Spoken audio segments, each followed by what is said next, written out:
I'm not super psyched on how I'm doing today, and I'm just going to be honest about that. But hey, as YouTube says, it's okay to be imperfect. Welcome to the Creative Control Room Podcast, episode 109. In this week's show, we're going to be going over some of the content creation recommendations for your podcast on YouTube, taken directly from YouTube's own Podcasting on YouTube guide. I'm your operator, Ryan Hafey. This is my Creative Control Room, and this is a podcast for podcasters. Before we get into things today, I wanted to talk a little bit about the report that Spotify recently released. It is called the Spotify 2022 Podcast Trends Report. So this just came out, and there's some interesting statistics in there that I thought would be interesting to cover. So let's go through this quickly, and then we'll get into the meat and bones of the show. First things first, podcast listening has skyrocketed, especially in Southern Europe. So in the US, where it's kind of already established, we saw a 33% growth in podcast downloads in 2022. But for example, in the UK, they saw a 52% increase. Germany, 64%. In Spain, they saw 298%. And in France, 379% increase in podcast downloads. So things are picking up on the podcast side. They talk about some demographics. In listeners aged 13 to 17, there was a 49% increase in downloads, 45% increase for listeners aged 55 to 64, and 42% increase in listeners aged 65 and up. So the older folks are getting on the podcast train. The 25 to 54-year-old demographic is still the kind of the top demographic as far as podcast listenership goes. But podcasting is definitely booming. We talked about this too a couple episodes ago. I ran through some stats from an AdLarge advertising report. And across the board, it seems like people are really jumping into the space. So that's great to hear. So it says listeners turn to podcasts in their quest towards physical and mental health. There was a big uptick in downloads for podcasts in the health and fitness and religion and spirituality genres. In France, for example, a 233% increase in downloads for the health and fitness genre podcasts, 232% increase in Italy of downloads for religious and spiritual podcasts. I guess it kind of makes sense too. If you think about everything that the world has been through in the last few years with the pandemic and everything, people are trying to get back on track and handling any mental and physical issues they may have gone through over that time. So I think it makes sense. They talk about where people are listening. So there was a 131% year-over-year growth in time spent listening to podcasts in cars, 83% on smart speakers, 82% on smart TVs. And then they also talk about advertiser spending. So growth in ad spend by advertising category. This is kind of crazy. This is globally. There was a 1,254% increase in B2B ad spend on podcasting, 362% increase in travel and leisure, and 244% increase in medical and pharmaceutical. That one kind of makes sense as well, I guess. And I guess travel and leisure does too, now that things are kind of back online and people are starting to travel again. They put more money there as well. And then finally, they talk about cross-promotion. So these are the most effective cross-promotion categories by conversion rate. There's true crime with a 1.01% conversion rate. And, true crime is not for me, but apparently it's a big deal in the podcasting space. So a lot of cross-promotion opportunities there. You have 0.8% for comedy and fiction, 0.8% for documentary, and 0.78% for drama. So I'll put a link in the description for this if you want to kind of dig a little bit deeper into some of these stats. Again, just a good indication that podcasting in general is making some big strides, and it seems like it's on the up and up. Good to see. I like that. So let's move on. And this is the third and final episode of a 3-part series for best practices for podcasting on YouTube, based on YouTube's 67-slide podcasting on YouTube guide. So in part 1, we talked about channel strategy, which is basically all about how to set up and optimize your YouTube channel for your podcast. In part 2, last week, we talked about content strategy, which covers content planning, title and thumbnail optimization, publishing best practices, and promotion. And then part 3, which is this part here, we're going to talk about content creation, how to make the best podcast content, basically. And this section of the guide is split up into 4 topics. They go over audio versus video, meaning audio first podcast versus video first podcast. They talk about some of the popular podcast formats. They go over how to stand out. And then they talk a little bit just about some of the basics, some of the foundations of YouTube and the tools that are available that can help make sure that your podcast is optimized as much as possible. So without further ado, let's jump into it. Let's talk about audio versus video. So this section of the guide is going to go over basically the pros and cons of having an audio-focused podcast on YouTube or a video-focused podcast on YouTube. And just so you're aware of the difference, obviously, everything on YouTube is in video form, but this would be an example of a video-focused podcast. You have a host on camera. You have things that pop up on the screen every now and then. There is a clear video component to it versus an audio-focused podcast where it might just be an audio replay of a podcast. You might have a static graphic or something on screen, maybe a little waveform showing some audio, but for the most part, it's just audio playback. There's no other visual component to it for the most part. So first thing they do in this section is they talk about how people interact with video podcasts versus audio podcasts. And I'll be honest, the verbiage that they use to talk about these stats is a little bit confusing how they word it. But assuming I understand it correctly, what they're saying here is that videos with the word podcast in the title and that were 15 minutes in length and also featured a host got 2 times the views compared to videos that only featured a static visualization of some kind. So, take that for what it's worth. We're going to go in a little bit deeper and talk about why you would want audio or video or, those types of things, but there's a stat for you.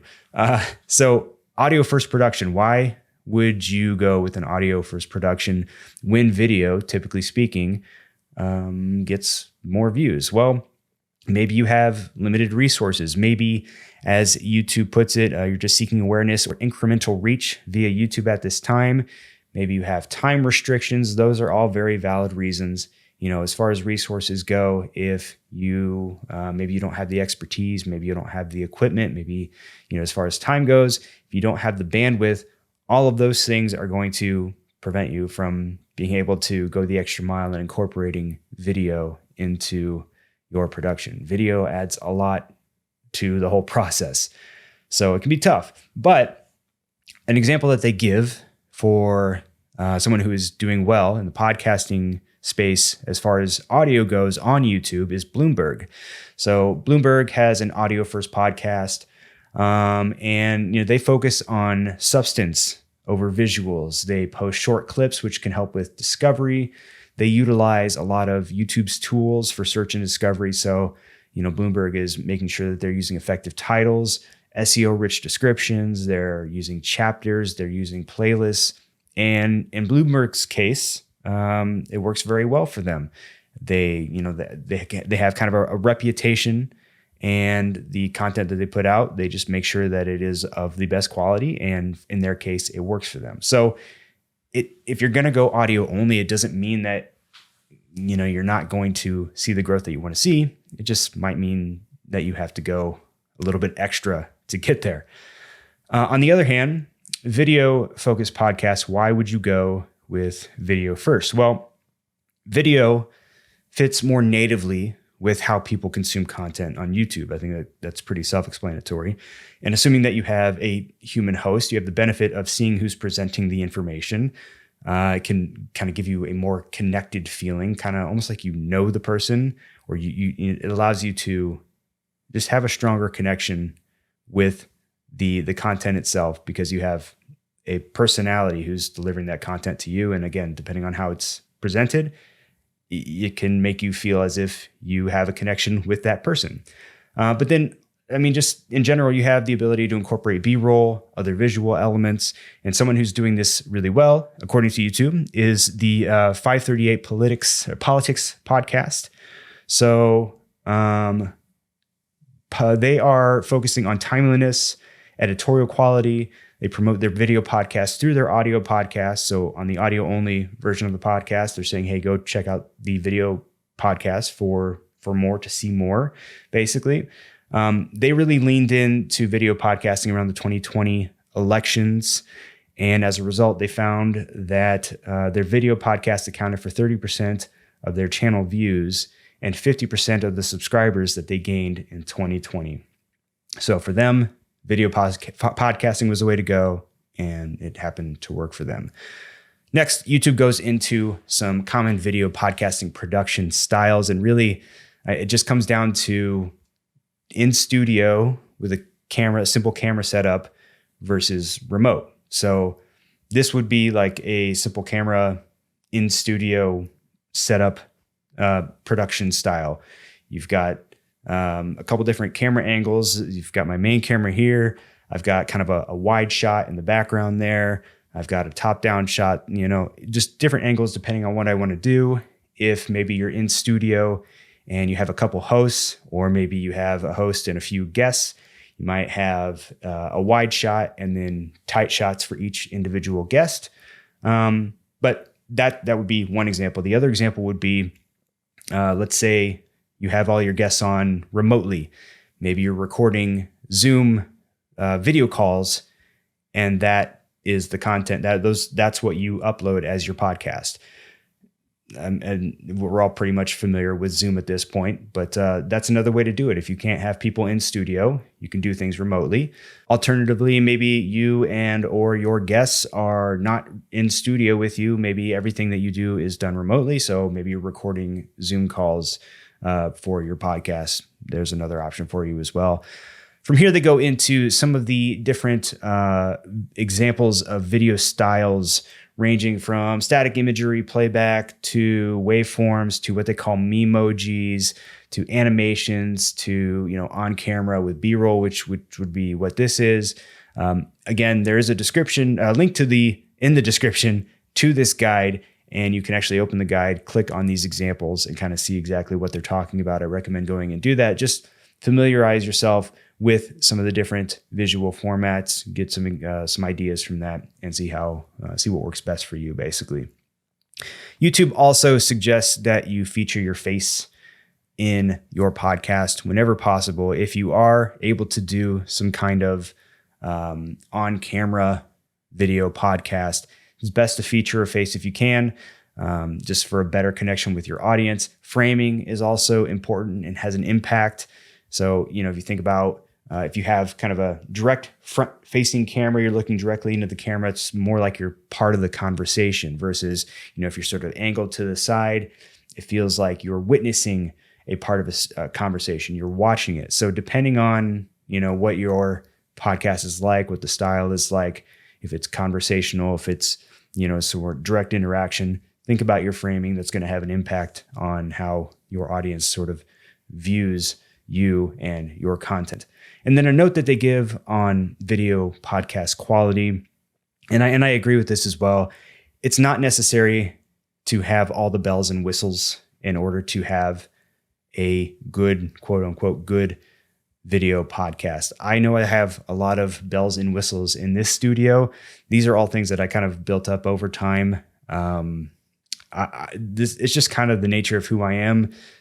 Whether it comes to photography or video, I'm always trying to produce the best possible video quality. Plus, I feel like I would be doing my viewers a disservice by putting out poor video and audio quality podcasts when I'm out here trying to preach about how to make a better podcast. So for me, I think it makes a little bit more sense to have some of the bells and whistles. But again, if you have more conversational or just casual podcasts, and it may not be necessary for you. So just think about that a little bit and figure out what works best for you. Moving forward, let's talk about some of the popular YouTube podcast formats. So they go through a bunch of them. And again, they have more examples that you can click on and watch through. But you have fictional and non-fictional storytelling. You have reaction style content. You have watch along. You have events. You have live streams. You have interviews. You have Q&As. There are many different formats to consider. And a lot of these are tried and true. A lot of these have worked for creators before. So if you're kind of unsure what type of format you want to use for your podcast, it would be helpful to understand some of the formats, the popular formats that have been working so far, and see how you can incorporate some of those. Next, they go over some of the different types of content that you should consider including within your podcast YouTube channel. And those, they don't call it this, but it's the three H's, I guess. You have hero content, you have hub content, and you have help content. So hero content, let's start there. Hero content is rare in frequency. It's usually built around a major event, a moment, personality, or idea. The content is meant to have mass appeal, kind of casts a very wide net, and it has a goal to provide a moment of significant visibility. So I believe it was last week's episode, we talked about lives and premieres and how those can be used to for really just big moments, announcements, content that you feel like is going to have a bigger impact than maybe what you normally do. This would be a good opportunity to use lives and premieres is for this hero content. So you're not going to be producing this content quite as much, but it's good to have for when you feel like you're going to make a big impact on your audience. Next, you have your hub content, which this is kind of your, as YouTube puts it, this is your bread and butter. That would be like this episode here. It's your regular content that you put out on a regular basis. It's sustainable. It's targeted at your existing audience. And really the goal is to just kind of keep the audience that you have engaged and returning back to hear more from you. And then you have what YouTube calls help content. And it's not called help content in the traditional sense in that it's helpful. It's called help content because it has a long shelf life. So this content is going to be more evergreen, meaning it can live on your channel and even over time have relevance. So it's going to continually bring in new audiences. It's going to have a high degree of searchability and discoverability, and can help kind of broaden your audience over time. So this is going to be more frequent than your hero content, but not as frequent as some of your hub content. The audience is going to be targeted towards casual viewers who maybe don't typically engage with your content. But again, the ultimate goal is to try to drive more people to your channel over time. Next up, YouTube offers some tips on how to make your podcast stand out. For starters, they want you to find your uniqueness. Think about your specialty. What are you really good at? There's a number of examples you can point to out there. An easy example is someone like Joe Rogan. He's a great conversationalist. People like tuning in to hear him have conversations with interesting people. You've got podcasts like the Moth Radio Hour, which is all about storytelling. That's their specialty. I guess if you wanted to, you could use this podcast as an example where the specialty here is podcasting. So there you go. See how you can fit your specialty into your podcast and keep it unique. Then your personality. How can you infuse your own unique personality into your content? Maybe you've got some comedic chops, whatever it may be. Utilize that to your advantage, and that should help make your content a little more unique. Then you have shoulder content, and I'm just going to read what YouTube says about this. So many YouTube channels will supplement their main content with shoulder content to great success. This is a great way to showcase not only your personality, but to experiment with new ideas and concepts. And then they mention a couple ideas, for example, repurposing your podcast in the form of an animation. You could do explainers, challenges. You could create short form content or content targeted at different audiences to broaden your audience base. Basically, use shoulder content as a way to experiment and test out new ideas. And finally, engage with your audience on live streams, in comments, through YouTube stories, etc. Oftentimes, especially in comments, those are one-to-one interactions, but those types of things can add up over time. When people see that you are active in engaging with your audience, more people are going to be willing to reciprocate that engagement with you, and that can only help you grow over time. And now we get into the final section of the content creation portion of the guide and the final section of the guide as a whole, where YouTube talks about just going back to basics when it comes to your video and audio production. So when it comes to video production, you want to make it interesting. You want to try to use bright colors, high contrast, depth of field. Depth of field refers to kind of your separation from your subject to your background. So if you can kind of see behind me, the things in the background are a little bit blurry while I am in focus. That means I have some depth of field and separation from my background. If you have equipment that will allow you to do that, it just creates a little bit more visual interest. Include other interesting visuals when you can, especially if you're in the same set each time. I try to do that here. I feel like I've got some interesting things going on behind me with the lighting and all the little gadgets and gizmos and things like that. So do what you can to make it interesting and visually appealing. Also, moving on to talk about audio. Audiences are usually going to be more forgiving of subpar video and lighting than they will when it comes to audio. If you think about it, if you're watching a podcast, a video podcast, and maybe the visuals or what you're seeing aren't that interesting, but you find the audio content interesting, you can always turn off the visuals or stop looking. But if you're exposed to just like hums and static and poor audio quality, that's going to be a big turnoff, because audio is the foundation of podcasting. So you want to focus on good quality audio when you can. So keep audio quality in mind at all times. Try to avoid using in-camera mics or filming in locations that's going to result in poor audio quality. If you want some recommendations on audio equipment that will up your audio game, go check out episode number 106, where I went over some of my gear recommendations for podcasting. Captions and transcripts. So I used to produce a show. It was a weekly show. And at the end of the show, we would add manual captions. And while they're great, they do take a lot of time. So if you have the opportunity to add captions and transcripts to your videos, do it. If not, you do have some options. But adding captions and transcripts will allow you to reach a larger audience. Say, for example, those that have hearing impairments, or maybe viewers that speak other languages, because you can include transcripts for other languages.